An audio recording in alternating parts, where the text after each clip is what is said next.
ನಮಸ್ತೆ. ಹೆಚ್ N C ಲೈವ್ಗೆ ಸ್ವಾಗತ. ದಯಮಾಡಿ ಸ್ನೇಹಿತರೆ, ಹೆಚ್ ಎನ್ ಸಿ ಲೈವನ್ನು ಸಬ್ಸ್ಕ್ರೈಬ್ ಮಾಡಿ, ಲೈಕ್ ಮಾಡಿ, ಶೇರ್ ಮಾಡಿ. ನಿಮ್ಮೆಲ್ಲ ಸ್ನೇಹಿತರುಗಳಿಗೂ ಸಬ್ಸ್ಕ್ರೈಬ್ ಮಾಡಲಿಕ್ಕೆ ಹೇಳಿ. ಈ ವಿರೋಧ ಪಕ್ಷಗಳಿಗಂತೂ ಯೋಗಿ ಆದಿತ್ಯನಾಥ್ ಅವ್ರನ್ನ ಅರ್ಥ ಮಾಡ್ಕೊಳ್ಳೋಕ್ಕೆ ಆಗ್ತಾಯಿಲ್ಲ. ಮೊನ್ನೆ ನಡೆದ ಲೋಕಸಭಾ ಚುನಾವಣೆಯಲ್ಲಿ ಒಂದು ದೊಡ್ಡ ಮಟ್ಟದ ಹಿನ್ನಡೆ ಆಯಿತು ಯೋಗಿಯವರಿಗೆ. ಉತ್ತರ ಪ್ರದೇಶದಲ್ಲಿ ಕೇವಲ 33 ಸೀಟ್ ಅಷ್ಟೇ ಗೆಲ್ಲಕ್ಕಾಯಿತು. ಯಾವಾಗ ಕಡಿಮೆ ಆಯಿತು ಎಲ್ಲರೂ ಅಂದ್ಕೊಳ್ಳೋಕೆ ಶುರು ಮಾಡಿದ್ರು ಯೋಗಿಯವರ ಆರ್ಭಟ ಕಡಿಮೆ ಆಗುತ್ತೆ ಅಂತೇಳಿ. ಆದರೆ 1 ಇಂಚು ಕಡಿಮೆ ಆಗಲಿಲ್ಲ, ಬದಲಿಗೆ ಜಾಸ್ತಿ ಆಗ್ತಾ ಹೋಯಿತು. ಅದಾದಮೇಲೆ ಮೊನ್ನೆ ನೋಡಿ ಸುಪ್ರೀಂ ಕೋರ್ಟ್ ಹೇಳ್ತು ಎಲ್ಲ ಕಡೆಗೂ ಬುಲ್ಡೋಜರ್ನ ಉಪಯೋಗಿಸಾಗಿಲ್ಲ ಅಂಥೇಳಿ. ಆವಾಗ ಎಲ್ಲ ಪತ್ರಿಕೆಗಳು, ವಿಶ್ಲೇಷಕರು ಹೇಳ್ಬಿಟ್ರು ಇನ್ನು ಮುಂದೆ ಬುಲ್ಡೋಜರ್ ಆಕ್ಷನ್ ನಡೆಯೋದೇ ಇಲ್ಲ ಉತ್ತರ ಪ್ರದೇಶದಲ್ಲಿ ಅಂತೇಳಿ. ಸುಪ್ರೀಂ ಕೋರ್ಟ್ ಏನು ಅತಿಕ್ರಮಣದ ಮೇಲೆ ಬುಲ್ಡೋಜರ್ ಮಾಡಬೇಡಿ ಅಂತ ಹೇಳಿರಲಿಲ್ಲ. ಅದಿರಲಿ, ಅದಾದಮೇಲೂ ಕೂಡ ಒಂದೇ ಒಂದು ದಿವಸ ಕೂಡ ಬುಲ್ಡೋಜರ್ನ ಅಬ್ಬರ ನಿಂತಿಲ್ಲ.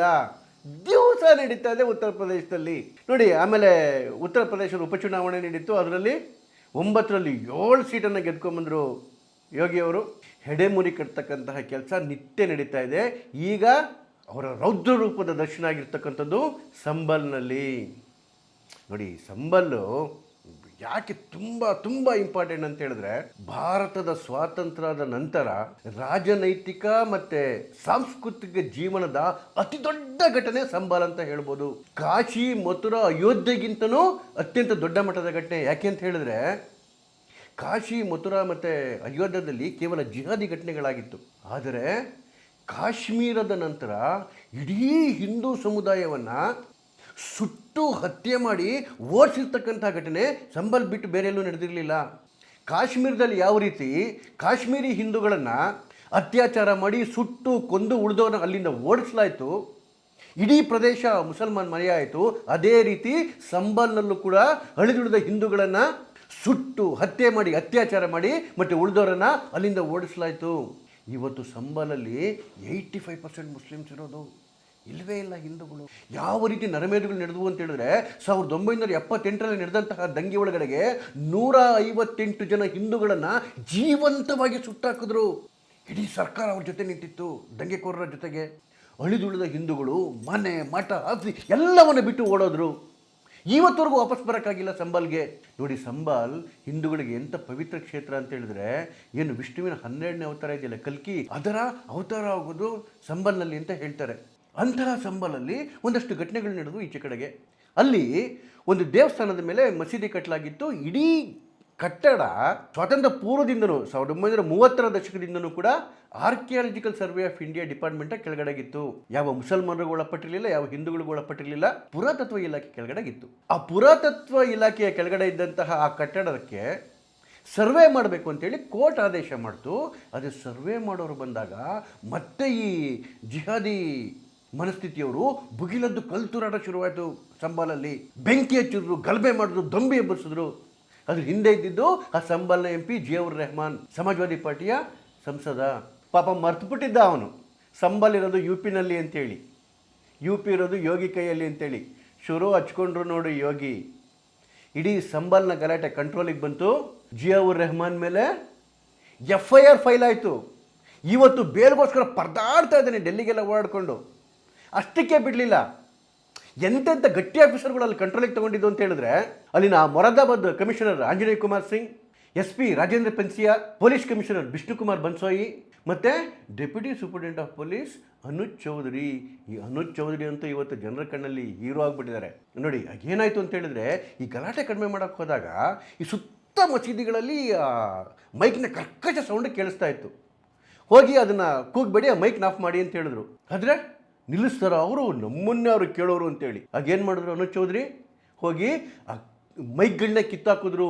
ಕಿತ್ತಾಕಿ ನೋಡಿದ್ರೆ ಅಲ್ಲಿ ಎಲ್ಲ ಅನಧಿಕೃತ ಕರೆಂಟ್ ಕನೆಕ್ಷನ್ಗಳು. ಒಬ್ಬರು ಬಿಲ್ ಕಟ್ತಲೇ ಇಲ್ಲ ಮಸೀದಿಗಳಲ್ಲಿ. ಆಗ ಎಲೆಕ್ಟ್ರಿಸಿಟಿ ಡಿಪಾರ್ಟ್ಮೆಂಟ್ ಅವ್ರು ಕರ್ಕೊಂಬಂದ್ರೆ ಬರೀ ಸಂಬಲಲ್ಲಿ 107 ಕೋಟಿ ರೂಪಾಯಿದು ಎಲೆಕ್ಟ್ರಿಸಿಟಿ ಬಿಲ್ ಬಾಕಿ ಇತ್ತು. ಯಾವ ಮದ್ರಾಸುಗಳು ಬಿಲ್ ಕಟ್ತಿರ್ಲಿಲ್ಲ, ಯಾವ ಮಸೀದಿಗಳು ಕಟ್ತಿರ್ಲಿಲ್ಲ, ದರ್ಗಾಗಳು ಕಟ್ತಿರ್ಲಿಲ್ಲ, ಮನೆಗಳು ಕಟ್ತಿರ್ಲಿಲ್ಲ, ಯಾವ ಮುಸಲ್ಮಾನ್ ಮನೆಯಲ್ಲೂ ಕಟ್ತಿರ್ಲಿಲ್ಲ. ಎಲ್ಲ ಕಡೆ ರ್ಯಾಂಕ್ ಕನೆಕ್ಷನ್ ಹೋಗಲಿ. ಅಲ್ಲಿನ ಸಂಬಲ್ MP ಇದ್ನಲ್ಲ ಜಿಯಾವುರ್ ರೆಹಮಾನ್, ಅವನ ಮನೆಯಲ್ಲೇ ಕಳ್ತನದ ಕನೆಕ್ಷನ್ನು. ಮನೆ ಒಳಗಡೆಗೆ 100 AC ಗಳಿತ್ತು, ಎಲ್ಲ ಕಳ್ತನದ ಕನೆಕ್ಷನ್ಗಳು ಎಲೆಕ್ಟ್ರಿಸಿಟಿ ಬೋರ್ಡ್ನ ಅಫಿಷಿಯಲ್ಗಳು MP ಮನೆ ಮೇಲೂ ಬಿದ್ದರು, ಮನೆ ಕರೆಂಟೇ ಕಟ್ ಮಾಡಿದ್ರು, ಜೊತೆಗೆ 1,91,00,000 ಫೈನ್ ಹಾಕಿದ್ರು. ಪಾಪ ಜಿಯಾವುರ್ ರೆಹಮಾನ್ ಏನ್ರಿ ಒಂದು ಕಡೆಗೆ ದೊಂಬಿದ FIR ಆಗಿ ಒಂದು ಕಡೆಗೆ ಬೇಲ್ಗೋಸ್ಕರ ಪರದಾಡ್ತಾ ಇದ್ದಾನೆ, ಯಾವಾಗ ಬೇಕಾದ್ರೆ ಅರೆಸ್ಟ್ ಆಗ್ಬೋದು, ಇನ್ನೊಂದು ಕಡೆಗೆ ಮನೆ ಕರೆಂಟೇ ಕಟ್ ಮಾಡಿ ಬಿಸಾಕಿದ್ರು. ಅದಾದಮೇಲೆ ಅವನದೇನು ಆ ದೀಪ್ ಸಾಹಿ ಏರಿಯಾದಲ್ಲಿತ್ತಲ್ಲ ಆ ಮನೆ ಮುಂದೆಗಡೆಗೆ ಎಕ್ಸ್ಟೆನ್ಷನ್ ತೊಗೊಂಡಿದ್ರು ಅನಧಿಕೃತವಾಗಿ, ಅದ್ರ ಮೇಲೆ ಮತ್ತೆ ಬುಲ್ಡೋಸರ್ ಹೋಯ್ತು, ಬುಲ್ಡೋಸರ್ ಹೋಗಿ ಅದನ್ನು ನೆಲಸಮ ಮಾಡಿ ಬಿಸಾಕ್ತು. ನೋಡಿ, ಕರೆಂಟ್ ಕಟ್ ಮಾಡೋದಕ್ಕೆ ಎಲೆಕ್ಟ್ರಿಕಲ್ ಅಫಿಷಿಯಲ್ಸ್ ಅವ್ರ ಮನೆಗೆ ಹೋದಾಗ MP ಅವರಪ್ಪ ಮಮ್ಲಕುಲ್ ರೆಹಮಾನು ಏನು ಅಬ್ಬರ್ಸ್ಬಿಟ್ಟ ಗೊತ್ತಾ, ಯೋಗಿ ಸರ್ಕಾರ ಹೋಗಿ ನಮ್ಮ ಅಖಿಲೇಶ್ ಸರ್ಕಾರ ಬರಲಿ ನೋಡ್ಕೊತೀನಿ ಎಲ್ಲ ಆಫೀಸರ್ಗಳನ್ನ ಅಂತೇಳಿ.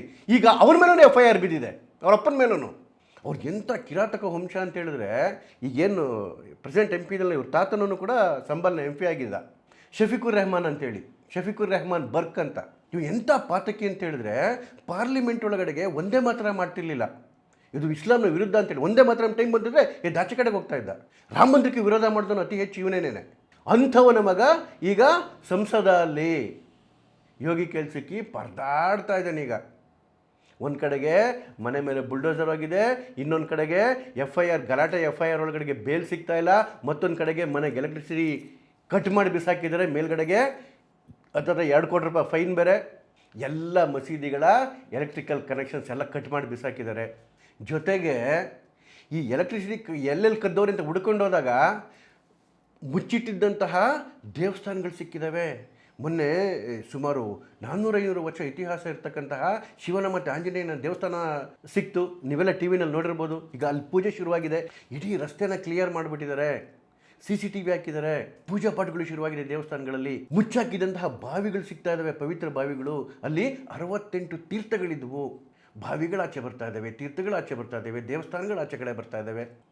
UPನಲ್ಲಿ ಬುಲ್ಡೋಸರ್ ಅಬ್ಬರ ಹೆಂಗೆ ನಡೀತಾ ಇದೆ ಅಂತ ಹೇಳಿದ್ರೆ ಬರೀ ಸಂಬಲಲ್ಲಿ ಅಷ್ಟೇ ಅಲ್ಲ, ಮೊನ್ನೆ ಗುರುಗ್ರಾಮಲ್ಲಿ 170 ಎಕರೆ ಏನು ಅತಿಕ್ರಮಣವಾಗಿ ಮನೆಗಳು ಗುಡಿಸಲುಗಳು ಕಟ್ಕೊಂಡಿದ್ರಲ್ಲ, ಎಲ್ಲವನ್ನು ಬುಲ್ಡೋಸ್ ಮಾಡಿ ಬಿಸಾಕಿದೆ. ಇದು ರೀ CM ತಾಕತ್ತು ಅಂತ ಹೇಳಿದ್ರೆ. ಅಖಿಲೇಶ್ ಯಾದವ್ ಅವರಂಥ ಜಿಹಾದಿಗಳನ್ನು ಓಲೈಕೆ ಮಾಡ್ತಕ್ಕಂಥವ್ರು, ಅಜಮ್ ಖಾನ್ಗಳು, ಅತೀಕ್ ಅಹ್ಮದ್ಗಳು, ಮುಖ್ತಾರ್ ಅನ್ಸಾನಿಗಳು, ಬರ್ಕ್ಗಳು, ಇಂತಹ ದುಷ್ಟಶಕ್ತಿಗಳ ಕೈಗೆ ನಲಿದು ಸೊರಗಿದ್ದಂಥ ಉತ್ತರ ಪ್ರದೇಶಕ್ಕೆ ಯೋಗಿಯಂತಹ ಮುಖ್ಯಮಂತ್ರಿ ಬೇಕೇ ಬೇಕಾಗಿತ್ತು. ಇವತ್ತು ಬಂದಿದ್ದಾರೆ. ಅವ್ರ ದಮ್ಮು ಮತ್ತು ತಾಕತ್ತು ಇಡೀ ದೇಶಕ್ಕೆ ಒಂದು ಮಾಡಲಾಗಿದೆ. ನಮಸ್ಕಾರ.